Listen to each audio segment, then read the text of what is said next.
Room 442 is brought to you by North Star Bets. That's a win. Hello there, football fans. Welcome to Room 442. Sharman, Singh, Vartanian, Poraria getting you set for a very busy weekend of Premier League action. And it happened, kids. This week, Erling Haaland, he smashed the record in the Premier League in the modern era. Was it 35 goals now, 51 overall in the top flight? Shaking your head. Video game numbers. Yeah, it is insane. But let me ask you this. The fact that he plays in Man City, is that kind of like taking the glimmer off this achievement? The fact that he plays for this big evil empire with all the money, with all the stars around him. Are you enjoying it quite as much as you would have done had he played for a smaller club? Probably not, but I still think it's an unbelievable accomplishment, and I've enjoyed watching him play football this season. The thing that gets me and drives me insane is every time I look at the amount of money Manchester City had to pay for him. Yeah, so cheap. 60 million euros. That was his release clause at the time, and the fact that, you know, there weren't more clubs willing to hit that number earlier, I'm baffled as to exactly why and how that is. But yeah, watching him play football is such a treat. The way that he's emerged as another must-watch player on our television screens on a weekly basis. I mean, that's always a pleasant sight. Obviously, you have the Messis and the Ronaldos and the Mbappes, but they all play elsewhere. Erling Haaland is a legitimate must-see Premier League star. What's the number he's going to land on, you think? That's the question, right? Like overall or in the Prem specifically? In the Prem, 5 games left. Well, he's a goal-a-game player, isn't right? he? Throw in a couple of braces. 9 more. 44. Yeah, which is incredible. Jesus. What do you think, 44? Yeah, you could easily do it. I'm sorry, I'm stuck on Mikey's comment. What you said about Erling Haaland and the Prem being a star. Were you dismissing the other leagues when you said that? No, just that the Premier League doesn't have... I wasn't sure if he was. The Premier League hasn't had like a must-see star okay. since like, what, the days of Cristiano Ronaldo? Must-see star. I know what I mean by Mohamed that? Salah might disagree with that. But like, is that a player that you go to your television screen and be like, I oh, think Mo so. Salah's on, I have to watch Mo this Salah game. was everything, especially in that 2017, He was 2018 fantastic. year. goals. I'm gonna have to agree with Mikey. As good as Mohamed Salah's been, Harry Kane, Kevin De Bruyne, you're not running to your TV to watch him. Well, You're running it's to your a different TV to watch level him. You're saying star. someone that almost transcends the league itself, Yeah. right? That's what you're saying. Okay. So Haaland's doing that right now because he's chasing these crazy records at the moment. I'm trying to think the last one. Was it Ronaldo? I think It was Ronaldo. Yeah. In the Prem? It didn't really matter who Manchester United played. You want to watch him play. I love a good Happy with defensive Haaland. midfielder. N'Golo Kante did some pretty special Oh. Hey, things. listen, I'm with Don't you you there. dare. I'm with you there. I told you guys, Moussa Dembele is like my favorite player. Yeah, there you go. That tells you everything. Well, Aymeric Laporte, his teammate at Man City, just loves him, and for obvious reasons. What a wonderful player. Here he is speaking before this weekend's match. Has no limit. His physicality condition is unbelievable, and he takes advantage of everything. Apart of that, he's very humble, so it makes him very good guy. In the dressing room, we appreciate him a lot, and that is very good for the team and for him. A very excitable Laporte there. Settle down. We know he's good, but come on now, that was a bit embarrassing, wasn't it? I put a board together, some comparables over the years, over not just the domestic season, but overall top flight, including internationals in a season. There's, of course, Haaland and 51 goals. Cristiano, 61. Remember that back in 2014-15. Of course, Leo Messi, the best of them all, 73 goals back in 11-12. Gerd Muller, a long time ago. And Dixie Dean, a really long time ago. But it just shows, right, what company is in.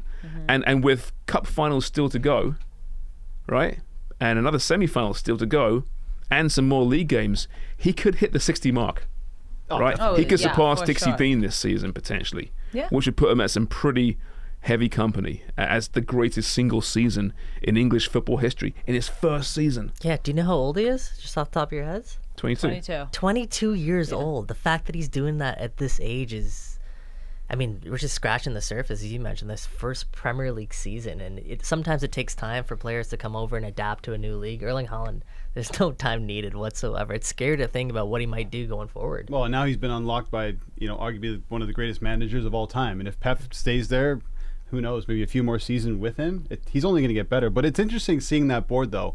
51 goals is obviously incredible, but then you see what Messi did. Well, Messi did and what 51 Ronaldo did. just La Liga goals. Just La Liga, Just La Liga. Yeah. Right, So and- Haaland, take your time. And Dixie Dean. Like, as Yeah, good as Haaland sure. has been, like, it's still quite a ways to get to those two behind him in Ronaldo and Messi. He has, but like what Mikey was saying, like he is young. He has a lot of time. I think that's the thing. No, Is yeah, the he time definitely- going to, be his friend here? Or are we going to see him potentially like pick up injuries and maybe like this was, a outlier of a season? I don't personally think so. He really shows his athleticism, but I'm curious to see over the next 2 to 3 years if he maintains this level or potentially even gets better, because this is a very high standard he is setting. But you gotta also, when you look at that board, you gotta compare it league to league, right? This is what I was waiting for. You have to, right? Okay, look, when Ronaldo was there at Real Madrid 2014, 2015, Messi in 11 and 12, La Liga was the best league in the world. Don't tell me otherwise, because they won the Champions League for They how had the long? best top teams in the world. I'd argue parity. No, the top 10 La Liga teams at that time could be the top 10 in the Prem. I say it every single time. I Flat also track know bullies, they just score 4 or 5, you can't against disagree the that the Prem at that Valladolids. point wasn't good. The Prem went through that dip after around 2010, 2008 maybe, and now it's back on top. But during that time, La Liga was the best, and I don't think that's a fair argument, because scoring 73 goals in one season is insane. But how do you really feel? That's the question, Sarah. So I want to find out. But yeah, listen, he doesn't need to meet Messi and Ronaldo's numbers, though, to be one of the great players of all time. But you're right, he must do it for more than just the one season, and he will. The way he's built, right? He's not an injury-prone player. He's not diminutive. He's an absolute beast out there. Such a different kind of player to we've seen before. So it's just been a wonderful story so far, and it's just beginning. All right, time for a break. When we come back, we'll look to Saturdays and Sundays matches. Room 442 is brought to you by North Star Bets. That's a win. The fans are demanding, and they want to win, and we get that. We want to win. So I think our view, though, was that this is a long-term project, and we're committed to the long term, and we very much believe that we're going to figure it out. We've got the best league in the world. We've got what I think is the top city in the world. And we've got an unbelievable location in the top city in the world. No, I think it's a good thing. It's to speak to it positively is what I've found since I've been here. Good intentions where the club's going to be taken. So that's good. And then from my point of view, I don't know. I'm here in this period. I'm working with the squad at the minute to try and get some form of turnaround in terms of feeling, performance, and then results. And other than that, I think it's obviously the owners of the club to take those bigger decisions. It's a long-term project. You heard it there from the owner himself and Frank Lampard, and it better be, because right now 12th place in the table, 39 points, tied now with the opponents this weekend, Bournemouth. 39 points, right? A team that we've been saying could be going down all season, relegation battlers, Bournemouth, and they're tied on points. Yet Bournemouth are the favourites in this one. Now, this is your bet, actually, Mikey, in this. Is there any reason other than Chelsea's name why they shouldn't be where they're at? I mean, it's ridiculous, the fact that Chelsea are favourites in this. Their name and the quality of players on their roster, right? This is so much talent on their roster, and there's no reason why Bournemouth or Chelsea should be performing the way that they're performing. So those two things, and I guess they're just figuring that eventually Chelsea is going to have to snap out of the slump. But the way that Bournemouth is playing, I mean, as you mentioned, they were actually the favorites to go down this season. When the Premier League season started, Bournemouth were the favorites to go down. And the way that Gary O'Neill has had his side playing, they've won 6 of their last 9 Premier League matches. Only I think Manchester City, Aston Villa, and Newcastle have gotten more points over that span. So they've rounded the format at the perfect time. They're playing for much more than just a match. Like, they're obviously still I think they're safe, but you gotta try and see it home. So they're fighting for their lives at home. The Cherries, I think, are good value in this one. I almost had to take a double take at this number because it was so big against a team like Chelsea, who taken 2 out of their last 21 points. They're winless under Frank Lampard. There's no reason to think that this will be the week that Chelsea snaps out of it. So Bournemouth at that value, I think you got to lay the money there. This is a massive match for Bournemouth. 1.40, you're safe. For sure, you're safe 100%. Chelsea against a team like this in the bottom half of the table will always be favored, just because, as you mentioned, name value, money will always come down on Chelsea. But man, I've said this before, I know you guys have talked about it as well, what a bad decision by bringing in Frank Lampard. Frank too, why would you take that job? Yeah. You know, because it seemed to be a pretty easy job. You got a great squad. You got some easy games coming up. You know, at least do better than Graham Potter. Easy, right? 6 straight losses out of 6 games. And what do you expect from the players? And I've said this before, I say it again. If you tell the players, hey, this guy's coming in, don't get too comfortable because he'll be gone at the end of the season for a new manager, the players are going to be like, whatever. Yeah, it doesn't Who even cares? matter. Well, you actually said that Chelsea are never going to win a football game again. Ever again. Ever. Ever. No, I think it could be ever, yeah. But I mean, is it as simple as getting the right man in place this off-season, be it Pochettino, which is a big rumour right now, but who knows? Is it that easy clearing out the squad? Because at the cusp of that squad, there's some great talent. Is it going to be a pretty easy turnaround, do you think, for next season? Yeah, I mean, it could be. You need to have the right manager get in there and, like you said, clean out the squad. There needs to be players that go on loan and, like, get rid of half of these guys because they have, like, 6 guys that can play one position right now. But not striker. Yeah, not a striker. They need someone that can score goals for sure. But they need to get rid of some of the voices in the changing room. They need to get to a proper starting 11 that's relatively consistent because right now we're seeing who they play, Aubameyang, just over the past week, and he hadn't played in how long? Like, there's so much inconsistency with playing time as well that I think the players are feeling it.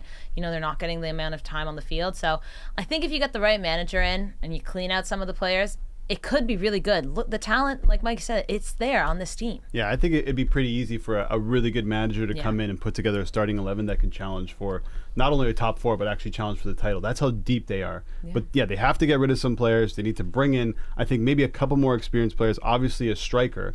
But you bring in the right manager there, I think the job isn't as hard as some people think. Although with Arsenal and Newcastle playing the way they're playing, and with their spending, they'll be much better as well next year. And they're playing on Sunday in the big match. I think it's probably fair to say a fascinating tilt between 2 really young managers. Let's hear from them both right now. Got a lot of respect for Mikel. I think he's done an incredible job when you consider the team that he picked up and the position they were in to the team that he has now and the way that they're playing. And that's a brilliant coaching job. You have to admire everything that he's done. So whether that's recruitment, coaching, everything. So, no, a lot of respect from me to him. Going to Newcastle, how much this weekend do you have to put out of your players' minds what happened last season up there? The very different game. A year ago, different players, different game. We're going to have to play much better than we did last year, that's for sure. And we know that it's going to be a really tough game because especially at home they've been really, really good. They have, and they made life difficult for you at the Emirates as well. I mean, was that one of your, apart from City, one of your toughest games this season? Yeah, we had a few, certainly. That was a game, I think it was a game that we deserved to win.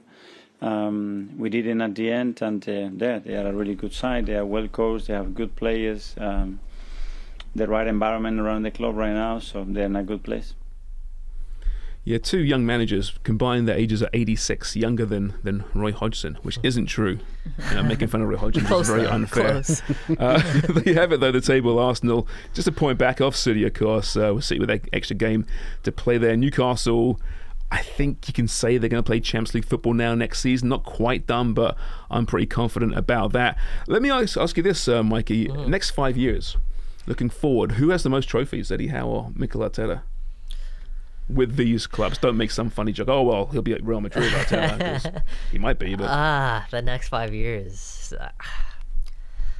That's such a tough question. That's a good question. I mean, reading the future is tough. I honestly think both of them are going to be struggling to pick up trophies here because you have the Manchester Cities of the world that are going to be in every single competition. Liverpool's probably going to revitalize. Who knows what happens with Chelsea? United's still going to be in the mix. I think those these two teams, this would have been the best year for both of these teams to go out and pick up silverware. Now, who's going to have more trophies? It's a toss-up. I honestly don't know. Do you guys have a preference? I'm going to say Arsenal, and I'm pretty confident with that too. I mean, we always talk about, and everyone's talking about, Manchester City is the best team in the world right now, right? And you have Arsenal, who is pushing them to the brink for the Premier League title. That says a lot about what this Arsenal team is doing. A very young, still inexperienced team, still inexperienced manager. They already have a FA Cup, right? Was it an FA Cup they won with Arteta? So they have a trophy under the Arteta era so far. I think based on what they're doing, they're only going to get better if they stay healthy. I mean, that goes with any team. But I truly believe that this Arsenal team, probably within the next 5 to 6 years, will win major trophies. I mean, I can see them winning the Premier League. Sarah, what's your bet in this one? Yeah, okay, well, if I'm honest with you, I would stay away from this because this is going to be tough for both of them. Honestly, like, it could go either way, but if I had to pick a bet, it would be Newcastle, draw no bet, because they're at home. And listen, Newcastle at home at St. James's, 1 loss all season. Incredible to Liverpool, actually. So them at home, Callum Wilson, Alexander Isak really coming into form right now, and still no William Saliba. You were talking about this yesterday. That's big. That's going to cause problems for Arsenal.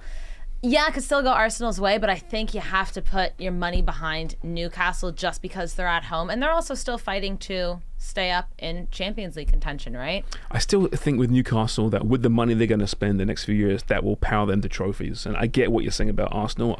Great story, young team, great young manager, only going to get better, and they'll spend as well. But this is Newcastle with Champions League football, financial fair play, taking the shackles off that with what they have back home in the homestead and in the coffers. Right. Or will we see what happened just with PSG and they spend a bunch of money, bring a bunch of players in. There's doesn't no always work. cohesion. But then you got Chelsea did it, they won, and then Man City did it, they won. Well, let's see. United did it for years. There's they only won. so many trophies to go around, though. There's They'll only so invent many. new trophies then in that case, just for these two teams. All right, time for another break though. When we return though, we'll look at the other games across the Premier League this weekend, but also a new game for you.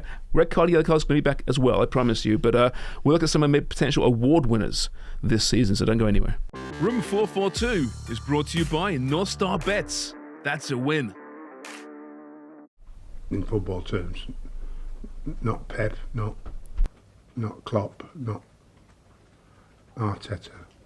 So it's all there with me, and I share it with them. They do what they do. I do what I do. But in terms of knowledge and depth of knowledge, I'm up there with them. I'm not saying I'm better than them, but certainly as good as they are.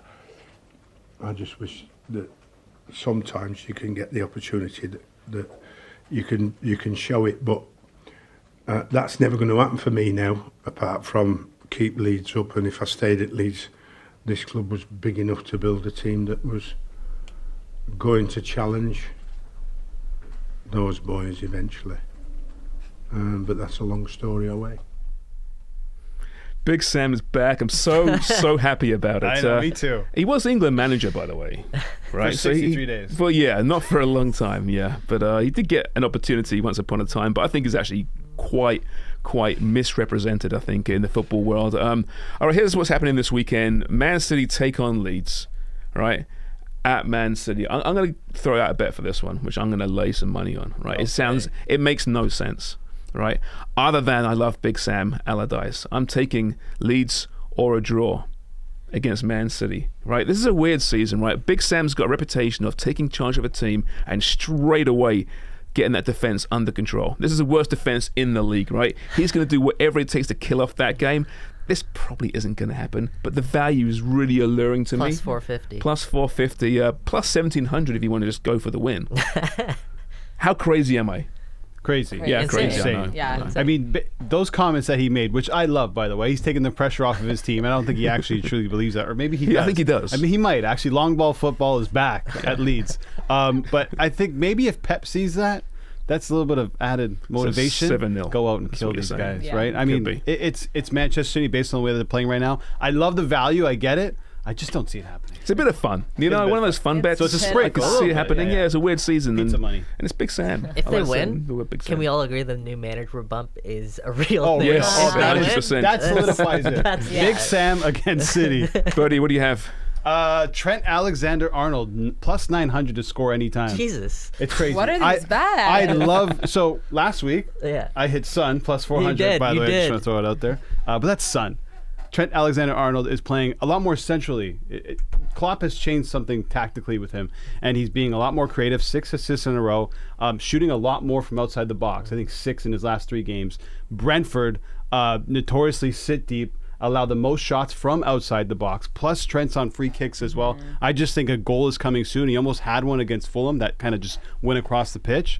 And I think he has a serious chance to score. Don't bet the bank on this one, but plus 900, even if you put a little bit of money on it, you're going to make some good dough. I love it. Why not? You know, you got to get rich somehow. I love a good goal scorer bet, man. Absolutely. And Trent, you're right. He's playing so well right So now, once well. again, in that central position. All right, time for a new game now. I'm going to give you 3 options, right, in certain positions, and you got to pick the player that you would pick right now for one massive game. Okay, so I'm picking some of the best performers in certain positions this season, starting at centre back. All right, so here's your options here. You got Virgil van Dijk, Ruben Diaz, and William Saliba. Ooh. Out of those 3 players, you can pick one for a big match, Sarah. Who are you going for and why? Is Saliba injured? No, well, they just play the game, right? They're all You healthy. said right now. Well, She doesn't like fun. no, you don't like fun. She do does you? this to red card, No. yellow card. Just assume all the he's time. healthy, I don't okay? like red card, Yeah. yellow card, Spoil that's my fine. fun. Healthy Saliba, healthy Diaz, healthy VV. I actually would go for Saliba. I would say he's been crucial for Arsenal. We've seen what they're like without him. Van Dijk this season has been very poor. I would definitely not take him. Ruben Diaz has also been a bit injured. I just think the way Saliba has played, the way his role has kind of, like how he's come into his role at Arsenal, he's so crucial, and we've seen what they're like without him. He's really fantastic, and I think I would take him right now. I think. This one's tricky, though. Yeah, it's hard not to say Saliba, right? I mean, one of the most important players at Arsenal, but I have to go with Virgil van Dijk. I mean, over the past 4 to 5 seasons, he's been not only the best defender in the Premier League. Right now, not last season. We doing right now? You're doing kind of right now. I'll do it right now. It's all right. I'll still take Virgil van Dijk. I know he hasn't been great, but he's still one of the best center backs. And I'll go back. Over the past 4 or 5 seasons, he's been one of the best players in the Premier League, along with KDB, Mohamed Salah, Harry Kane. And whenever do you say that about a center back? Never. I mean, he's got the Champions League pedigree as well. He's won a Premier League. And if you look at a guy like Ruben Diaz, he gets rotated in the Manchester City squad. And I know that they're deep, but that does not happen to Virgil van Dijk. If VVD is healthy, he's playing. That's the Portuguese in you coming out right there. I've never really rated Diaz. He's really good, but to me, Virgil van Dijk is the full package. I'm with you. I would take Virgil van Dijk right now. There hasn't been a center, like, first of all, center backs are, I think, the most difficult position to quantify and analyze, and just because the analytics, you can't really do it justice. And when you look at, talk to scouts around, different leagues, they tell you that center back is the toughest position to actually go out and scout. So it is very, subjective. I'm still Virgil van Dijk because no other center back has yet to emerge as like the guy, as Albert is kind of referring to. Virgil van Dijk has been that guy. He's the latest center back to do that. Saliba can absolutely turn into that. He's still super young. Yeah, he's emerged, but it's just been one But season. that all-encompassing centre back, and we saw what Arsenal did without Saliba recently as well. Right, not very well. The dip happened, so I get that. But I've always been a Van Dijk guy, obviously, and even though he's not perhaps at his as glorious best at the moment for that bit, you look so angry right now. I just thought the question was right now. It is. But it is right now. Why would you take Virgil? But he's been terrible this season. hasn't been terrible. terrible. That's a so stretch. bad. Terrible He's is a been stretch. so bad. All right, No, moving it's on. crazy. Moving on. Crazy. Some more argument now. This is more on that attacking midfield kind of role. Okay, we have Bruno Fernandes. All right, obviously a very good season so far. We got Odegaard at Arsenal. And Bruno Guimaraes, who has obviously a case of the roids at the moment, according to that picture there. Mikey, I'm pretty sure I know who you're going to pick here, but can you defend why you're going to pick Bruno Fernandes here? That's so funny. I was actually debating between Bruno and Odegaard. Different types of players. Odegaard obviously is more of a playmaker, pure number 10, than Bruno, who can play as an 8, he can play as a 10, he can play on right wing. For me, is what I've seen Bruno Fernandes he is Manchester United's most important player. When he's not in the side, that side does not click. He's the heartbeat of the team. He's the captain of the team. He does so much more than just contribute to goal scoring, stuff that again you can't really quantify. So that would be my argument for picking Bruno, but I would absolutely hear an argument for Martin Odegaard as well. Yeah, I'm going to go Martin Odegaard. I think if you take Erling Haaland out of this Premier League season, Martin Odegaard is the player of the season. It's 100%. Not even a question. He's the most important player on this Arsenal team. 14 goals, 7 assists in the Premier League. You can make the case, arguably, that without him, Arsenal will not be in this position. So without Haaland, he might well be getting Player of the Year, right? Yeah. Absolutely, yeah.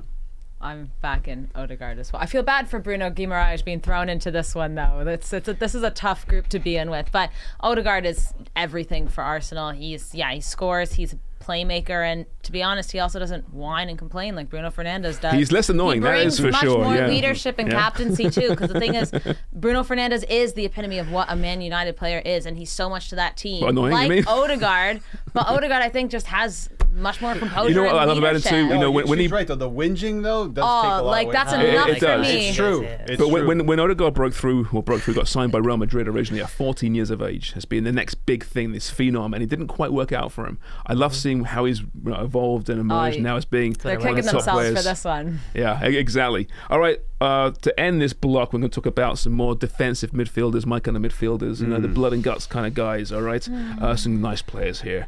We have Rodri of Man City. You can play anywhere, really, can't he? He's that good. Declan Rice, being valued at £100 million, going to be moving probably this summer to a very big club. And Casemiro, of course, who is a lot better than anyone thought, I think.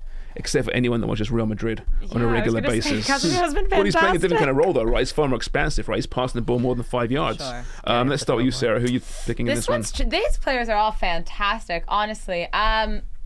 Here's the thing. It depends what kind of player you want, because Rodri's a better offensive midfielder. Casemiro's a better defensive midfielder. I think in terms of creating plays and passing, Rodri is that guy. He's phenomenal. But Casemiro will take you down on the tackle and make sure no one gets past him. I think I'm gonna go Rodri only slightly. Like this, I would be happy taking Casemiro, but because I think he's that much more versatile. I think. But this one hurts. This one hurts. I'll start off by saying I would take all three of them. Yeah. But if I had to pick one, And that's a nice 3, isn't it? yes, Yeah, I will be go. right. That could be a 3-man midfield, by the way. Declan Rice can play. not I'm going to go Rodri as well. I think he's played every single minute, or not every single minute, the most minute for Manchester City. That just highlights how important he is under Pep Guardiola. He is the metronome in the midfield. He is the main player. He can win the ball back. He can score some goals as well. I truly believe he's actually the heart and soul of that team. So I'm going to go Rodri. But with that said, I mean, it's just barely. I mean, Casemiro's been fantastic this season as well. Yeah, again, I think it's unfair to put Declan Rice in this conversation. As you know, so? I do. Yeah, West Ham hasn't lived up to it. I think Declan Rice while has a promising future, he's not quite at that level yet. Surprise for me, it's Casemiro. For everything that they were saying, obviously they think very highly of Casemiro as well, but also just when he's been put into this Manchester United side, he's shown a lot more moving forward than I thought he was capable of, and I think a lot of people thought he was capable of. He is scoring more goals, scoring big goals too in big moments.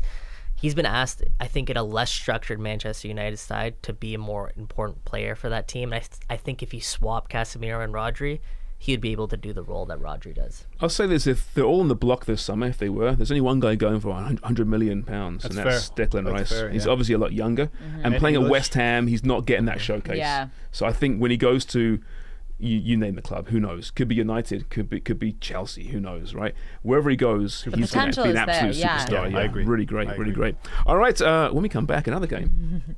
Red card, yellow card. People's game. Is it worth them sticking around to watch? Always. Always. All right, Always. don't go anywhere. Room 442 is brought to you by North Star Bets. That's a win.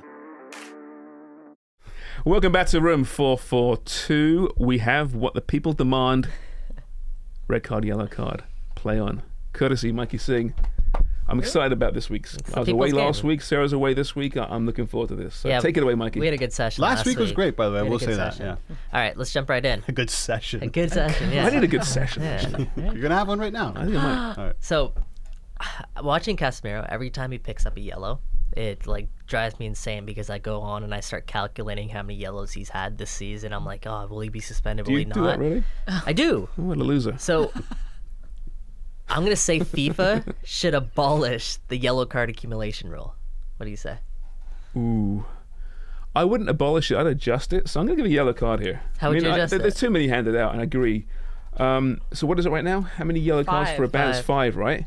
I might increase it to 7. If there's no accumulation, you're going to get some hatchet men out there doing all sorts of terrible things all the time. What about red cards? But you're missing. Would you ban them for red cards? You kind of miss. Yeah. Ban someone for a red card. Maybe not an automatic 3-game suspension. If you're that cynical, though, But you're always handing out giving It's yellows. not always. If you fight it, sometimes it's only 1 game. It's a violent conduct. It can be 3 straight red, right? It depends on. No, I would change it to maybe 7, but I don't think you can abolish it just because there'd be players taking advantage, like Casemiro. I think it's a lost art in the game, though. You miss some of those Roy Keane vintage tackles. You mean the leg breakers? Yeah, we need more leg breakers. We in the need game, more don't we? leg Yeah. breakers. Need more. What do you think? I'm going to go red card for banning that in tournament football. FIFA World Cup. So you Euro agree? Cup. You should. Yes, you should. but when it comes to league, Got the and game Premier wrong. League, La Liga, any league you want to mention, I say yellow card because I'm with James Sharman. I think if you allow these guys, these hatchet men, you want to call them, it could totally get out of hand, right? Yeah. I think this kind of keeps them in check, at least for a small portion of the season. So you've only played the game like 16 times and you got the game wrong. I did? Yeah, you can't red card something that you agree with, right? You play on if you agree with Play it. on in the tournament No, football. but what I'm sorry. you said was that it should be abolished. Yeah. So him putting a red card, he's disagreeing with you. He's saying it shouldn't No, but be. he agreed No, with me I for the agree World for, Cup. for tournament football. So Oh, you that's also my had 2 bad. answers. That's my bad. Okay. Sorry. So then We're off and I'm running here. disagreeing. I don't think it should be abolished. Yeah. So Okay. now, yes, you screwed me up here. No, I'm with these guys. I think it should stay. I think it could get super dangerous, and you also have to have some control with these players. You should know when you're playing a game. If you have 4, you have to be careful. Otherwise, you might miss it. It's part of football. Everyone goes through it, and it's just part of the game. I don't think it's that deep. Are you okay with 5? Yeah, I'm happy with where it's at right now. 7, I'm sure would be fine as well. But I don't really have too many issues. Yeah, we all have a match where we're maybe missing our most important player for the team we support. But we've all been there. It's part of the game. I hate it. I agree with the tournament football though. That's ridiculous. Yeah.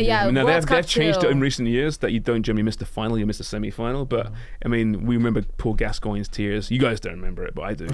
On yellow cards, would have missed the final. Right, happens That's every crazy. big Yeah. tournament. Right, big game, and some of the yellow cards handed out are so questionable. Right, by referees that aren't consistent. That's the problem, I think. Okay. A couple weeks back, we didn't really talk about this, but Pep Guardiola came out and said that De Zerbi has Brighton playing the best. They're the best in the world at build-up play. So I'm out here saying that I think Brighton has actually been playing the best football in the Premier League this season.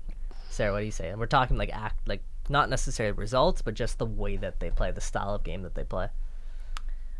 I'm going to say play on. I know it's a cop-out. I think they're one of the best teams right now to watch. They are playing incredible football, but you cannot say that Man City are not playing some of the best football. You also can't say that about Arsenal. Those 2 teams have both been so consistent. I know Man City started off slow, but both those teams are playing fantastic football as well. I know Arsenal's going through that dip, but they've been great all season long, and that's the thing. You have to be consistent, and that's what Brighton's doing as well. But I think there's a few teams that you can throw into that. But yeah, absolutely, Brighton are up there for sure. Yeah, I'm talking from a tactics perspective. Arsenal, though, come on. Red card? No, because it's Manchester City and Arsenal. I think I agree with her. I mean, Arsenal's taken this dip, but they've played maybe the most electric, exciting football, and now Manchester City have taken it to another level. Do not get me wrong. I love Brighton. I love De Zerbi ball. I love what they're doing over there. But to me, it's Manchester City in the Premier League. I disagree. I'm with you. Yeah. I think between boxes, certainly, Brighton is the best footballing team in the league this year. Between boxes. Now, they can't finish as well as perhaps they should, but pretty damn well. But between and as for City, I get what you're saying, but City have changed their style this year, right? They're a lot more muscular, more physical this year with Haaland up top, right? I think they played more beautiful football in the past.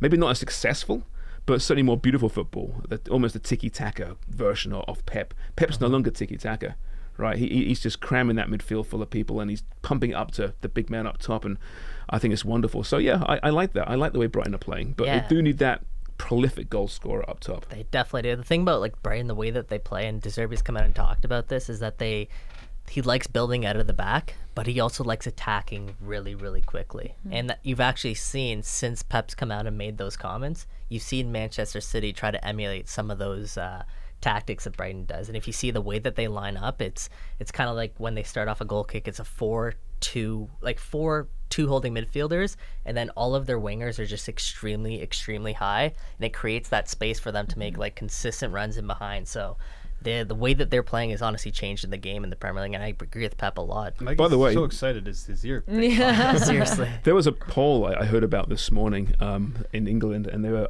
voting which manager is most likely to eat a bag of chips while sitting on the toilet. And De Zerbi was right up there. Oh, What? No. Yeah. So No. Big Sam has to be number one. Number one. Okay. Yeah, just like. All right. Bag of chips on the toilet. Yeah. That's a hell of a poll. If Manchester United... Which of us is? Sorry, go ahead. I can't remember the game. You've done it, haven't you? Sharms.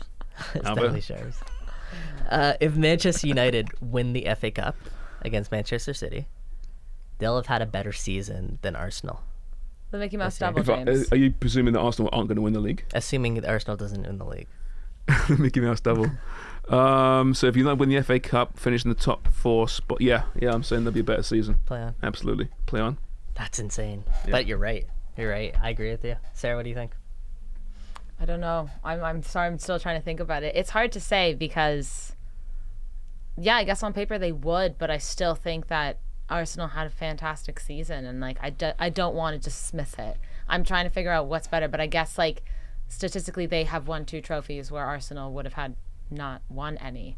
Yeah, But then and look they at what they've finished done top with 4. such a young team. Like to me, I'm like that's so impressive. I don't think though you can say that Man United had a better season without saying that Arsenal were crap. Yeah. It's still a really good season, Yeah. right? But I think a trophy's a trophy. Unless you win the Prem, obviously it's different. But finishing top 4, 3rd or 4th, or 2nd or 4th, whatever, you're still finishing in the Champions League spots, and you have that day at Wembley with the trophy. But they're not going to beat you, City. So Yeah, it they're doesn't matter. not, and also that's They've done so already this year. Who knows? What do you think, Gilbert? I'm probably going to go play on Yeah. because a trophy's a trophy. FA Cup is very important. And if you look back on this season, in 2 or 3 years' time, No one's gonna remember. they'll look at the table and be like, oh yeah, that's the season Arsenal finished 3rd or 2nd, or most likely 2nd if they don't win the Premier League. So I think based on that, you'll remember an FA Cup win more than finishing 2nd in the Premier League. Yeah, that's pretty much the premise of the argument. What if they don't win the FA Cup? What if they just have the EFL Cup? Who? Oh my God! What did they win? Man United. the Mikey, can you put your EFL Cup. IFB in, I'm so please? confused about what's going on.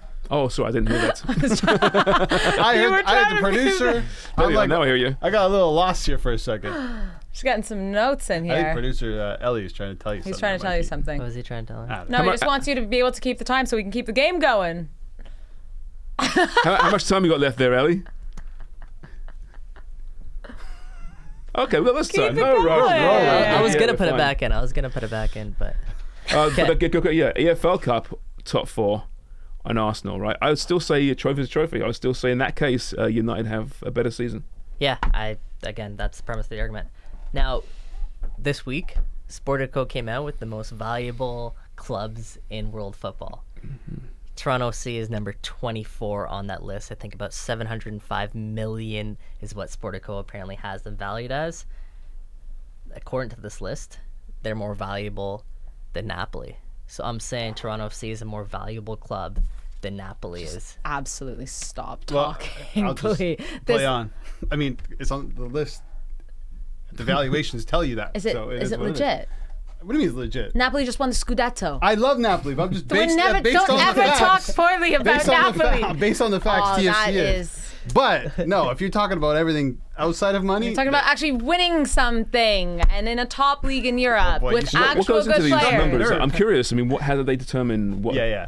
It's obviously gate receipts. Is this- It's Yeah. how much you can Yeah. fill that stadium. The revenue, all of us, like, it's surprising because MLS clubs, 14 are in the top 50 of clubs in the world, which is pretty eye-opening. Wow. Again, you take it kind of with a grain of salt because a lot of these valuations are based off sort of future projections. But when you look at a team like St. Louis City, who just paid an expansion fee, they paid $350 million for their club.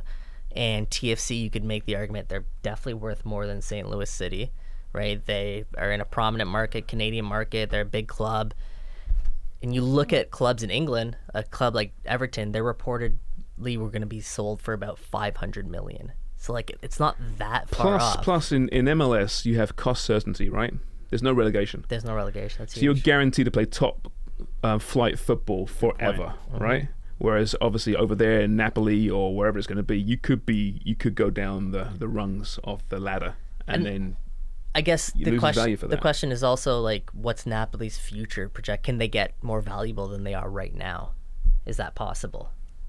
You know, MLS is still growing. TV deals, right? The Serie A, it'll it's need a not lot got of a great TV investment, deal. right? Yeah, Right? Napoli would need a lot Have of they, investment. have they reached their right, peak number one. already? Would be the question. Whereas these projections to MLS, I think it's Sarah's pretty not having it skewed. at all. You know what it is? Because I'm not thinking about value as money. I'm thinking about value to the world of football. Napoli Wow. is so much more valuable to the world of football than TFC. Why? Just because of history? Yeah, of course. And the fact that they won a top 5 league. That's how I thought about value, not money. What it means to the sport from the soul. There you go. All right, well said. Thank you very much. That's touching. Congrats, Napoli, by the way. Keep going on that note. I'm saying in world football, eliminate draws. I think all ties should end in penalty You shootouts. love a draw. I think all ties should end in penalty shootouts. Oh my goodness. No. Red card. What do you mean all ties should end in penalty shootouts? No, Yeah. man. No. Eliminate draws. 1 point sending fans home after No. a draw. That's so disappointing. It's a They part want of to the see game, results. and those draws end up being very important. Ask a lot of these teams in the relegation battle how much they would take a draw That 1 in point. maybe most of the games to finish the season, rather than going to a penalty shootout. Imagine a penalty shootout in the Premier League that determines whether or not you go down or not. Imagine a penalty Come on. shootout that determines a World Cup winner. But that's different. Didn't we do that? Didn't we do that already? Hold on. I'm completely fine with a penalty shootout in the World Cup. We did that. Knockout I'm tournament. good with that. I'm good with that. What do you really think about this? It's a good question. There's So no- just you get- can't have a draw What do in you the World honestly Cup. think? I wouldn't mind seeing draws being eliminated. Like maybe give 1 point for a draw and then 2 points for a penalty shootout. In kind of the same way they do In hockey? In hockey, right? Not 3 points. 3 points. There's are nothing still wrong with a kept for 3-2, Yeah. 3-1 situation in soccer. A draw is part of the game. It's just it's don't you fine. You play for 90 minutes. You go out head to head for 90 minutes, and you can't. It's fine. I'm a bit of a traditionalist that way. I think. too. Isn't it also like one of the only sports that still allows draws? Like I think it's actually like But nice. there's a reason for that. Yeah, because it's legitimate to end in a draw. It's fine if it's not a Well, tournament. no, I'm saying every other sport sees more value in all games not ending in What's the draws. biggest sport in the Well, world? the NFL has that. Football. Done. Get out. It's over. Got time for one more or not? Are we out? 30 30 seconds. seconds. Okay, really quickly. One word answers. Lionel Messi is going to accept his $400 million a year offer from Saudi. What do you Yes. think? Yes?